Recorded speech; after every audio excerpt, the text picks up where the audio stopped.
Bonjour, autre vidéo, toujours pour les élèves de quatrième, toujours sur la proportionnalité, mais cette fois-ci concernant la vitesse. C'est une vidéo spéciale sur la vitesse parce que je sais que c'est toujours un petit peu problématique, notamment pour les différentes unités, puisqu'on peut avoir des heures et des minutes. Voilà. Et le système horaire n'est pas un système décimal. Voilà. Donc allons-y, on commence par des petits exercices très simples. J'ai une voiture qui roule à 80 km/h. Combien va-t-elle parcourir de kilomètres en une demi-heure? C'est assez simple, puisque c'est la moitié. 1 heure, 80 km c'est en 1 heure. En une demi-heure, on fait la moitié. Ok, ça fait 40. Très bien. Si on met ça sous forme de tableau de proportionnalité, pour 80 km, on a 1 heure. D'accord? Donc ici, on a quoi pour une demi-heure? On a dit c'est assez simple. Le rapport, vous faites le rapport. Enfin, toujours pareil, ça c'est égal à 1 demi, ou alors on peut mettre 0,5, 0,5 fois 80 divisé par 1, on trouve 40. Bon, ça, c'est sans difficulté. Maintenant, question inverse, c'est-à-dire, question inverse, c'est je connais la distance, mais je ne connais pas le temps. Donc, toujours à 80 km/h, j'ai parcouru 220 km. En combien de temps j'ai parcouru 220 km? Vous complétez votre tableau. La ligne du haut, c'est la distance. La ligne du bas, c'est le temps. Alors, vous savez que la vitesse, c'est la distance sur le temps. On va dire ça comme ça. C'est des kilomètres par heure, des kilomètres par minute, des mètres par seconde. Ce que vous voulez, en tout cas, c'est distance sur temps. Donc, ici, pour 220, pareil, je vais faire un calcul qui va me donner, enfin, le calcul, ça va être ce que j'ai ici, c'est égal à 220 divisé par 80. Vous faites toujours la même règle de 3, je ne reviens pas dessus, sur les produits en croix. Il faut que ici, tous ces rapports-là soient égaux. Donc si je fais ici 220 divisé par 80, je trouve 2,75. Voilà. Donc j'ai 2h,75. On reviendra après dessus. 2h,75. Et ici, pour 20, pareil. Ici, je fais 20 divisé par 80, je trouve un quart. Donc je peux mettre 0,25. En fait, pour mettre que des décimaux, ici, j'aurais pu mettre 0,5. Voilà. Alors, facile. À partir du moment où on a la vitesse pour 1 heure, on fait un tableau de proportionnalité en complétant soit les distances et en cherchant les heures, soit en complétant les heures et en cherchant les distances. Bien, normalement ça va. Alors, sauf que comme il s'agit des heures, justement, j'ai le petit problème des unités. C'est-à-dire 0,5 heure. Bon, ça fait une demi-heure, tout le monde sait ce que c'est qu'une demi-heure, ça va. Mais quand on arrive à 2h,75, alors là, il faut faire un peu attention. 2h,75, le problème, c'est que le système horaire n'est pas un système décimal. Donc ça veut dire en fait 2 heures plus, ça on peut l'écrire comme ça, 2 heures plus 0,75 heures. Ok? C'est-à-dire 2 heures plus 3 quarts d'heure. Ah oui, 3 quarts d'heure, c'est combien? C'est 45 minutes. Donc en fait, tout ça, c'est égal à 2 heures et 45 minutes. D'accord? Faites attention, dès que vous avez des virgules avec les heures, c'est un peu dangereux. Il faut savoir que, faut savoir, vous le savez, mais je vous le rappelle quand même. Donc si c'est 0,25 heure, c'est celui qu'on a juste après. Non, je vais vous le faire ici. Donc je continue ici, c'est finalement 2h75, ça veut dire 2h45 minutes. C'est ça que ça signifie. Je vous le mets entre parenthèses. Et puis enfin, la question c'était en combien de temps il m'a fallu pour parcourir 20 minutes. Tableau de proportionnalité, je trouve 0h25. Et 0h25, ça vous en souvenez normalement, c'est égal à 15 minutes. C'est un quart d'heure. 0,25, ça correspond à un quart. Donc un quart d'heure, ça fait 15 minutes. Ok?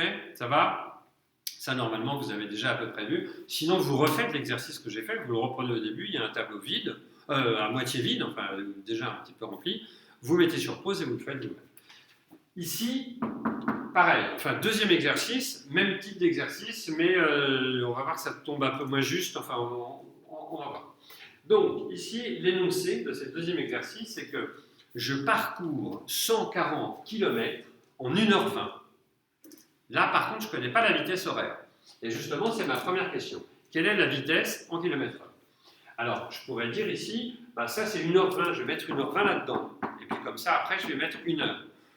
Oui, sauf que 1h20, c'est 1 heure plus un tiers d'heure. Alors, 1 heure plus un tiers d'heure, ça fait 4 tiers d'heure. Ce n'est pas super pratique. Le mieux, tout de suite, quand vous voyez que vous avez des fractions qui vous embêtent un peu comme les tiers, parce que ça tombe jamais juste, etc., vous passez en minutes. Parce que ici, j'ai pris le temps en heures. Ça, c'était 1 heure, 0 heure, 5, 2 heures, 75, 0 heure, 25. Mais ici, je peux faire en minutes.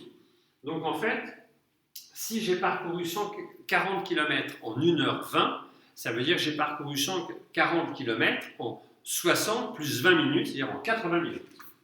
Et je me retrouve maintenant avec ce tableau-là, qui est quand même mieux que 4 tiers, hein, parce que mettre 4 tiers là-dedans, c'est pas génial. Pour après les égalités de rapport, c'est pas très pratique. Là, par contre, ça va être plus facile. Maintenant, ma question, c'est quelle est la distance parcourue en 2h15? Donc, je connais le temps, ici, je connais le temps, et on me demande la distance. Alors, sauf qu'ici, je ne vais pas écrire 2h15. Pourquoi? Parce que ici, j'ai oublié de le mettre, pardon. Ici, l'unité, c'est les minutes. Bon, donc 2h15, ça fait combien de minutes? 2 heures, ça fait donc 2 fois 60, ça fait 120 minutes. Je rajoute 15 et je trouve 135 minutes. Okay, donc je peux écrire 135. Voilà. La question c'est, en 2h15, combien de kilomètres j'ai parcouru?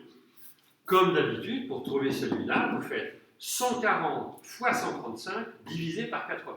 Alors voilà, alors là je vais vous le noter directement. En fait, on trouve 236 km,25. Mais je vous fais remarquer que ça tombe juste quand même. Hein. Je vous fais remarquer que ça tombe juste. Ensuite, je m'aperçois que je n'ai pas fait la première question. Je reprends, mais en fait, on n'avait pas besoin. Hein. On peut passer directement là. Donc, je reprends sur la première question. Vous l'appelez numéro 2, excusez-moi, j'ai oublié, mais je ne recommence pas depuis le début. La vitesse, on vous demande la vitesse en km/h. Donc, la vitesse en km/h, c'est savoir combien de kilomètres j'ai parcouru en 1 heure. Bien. Mais pareil, ici, mon temps est en minutes. Donc, je mets 60.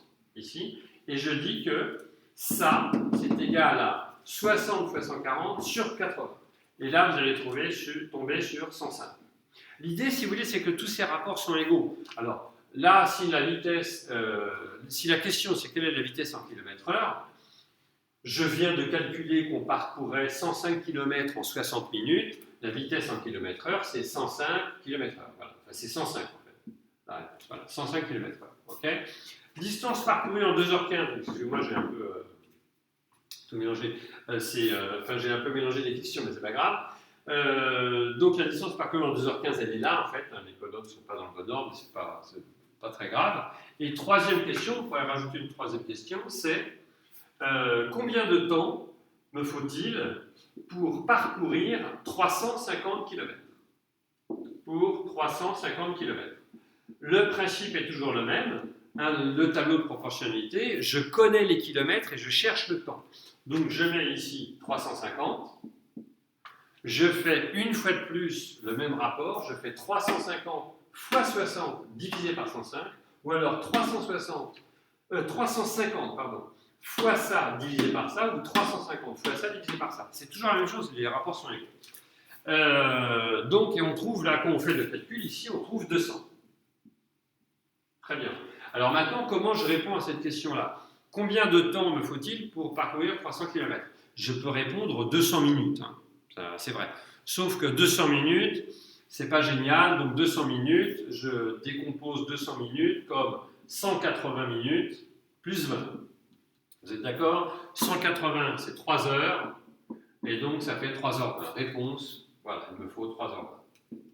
Moralité, les vitesses, ce sont des tableaux de proportionnalité, c'est quand même beaucoup plus facile comme ça. On parle toujours de vitesse moyenne, hein, bien entendu, puisqu'il y a toujours, pour quelques véhicules que ce soit, il y a toujours un démarrage qui part à la vitesse 0, en fait, et puis qui monte à la vitesse de croisière, on dit. Bon, là, on ne considère pas ça, on dit juste une vitesse moyenne. Donc, quand vous avez la vitesse moyenne, soit vous l'avez en heures, vous mettez pour 1 heure, j'ai mes 80 km/h ou mes 100 km/h, j'en sais rien directement, puis après vous remplissez. Petit inconvénient de ce tableau-là, c'est qu'il est mis en heures, donc je vais avoir des heures virgule quelque chose, ce n'est pas des heures décimales, donc c'est pas génial. Éventuellement, si vous ne mélangez pas tout, vous pouvez rajouter une ligne avec le temps en minutes. Voilà. Et là, vous transcrivez, U1 c'est 60 minutes, ça va être 120 plus 45, donc 165 minutes, etc. etc. Enfin, vous pouvez le remplir. Ok, voilà ce qu'on peut dire sur la vitesse pour le programme de quatrième.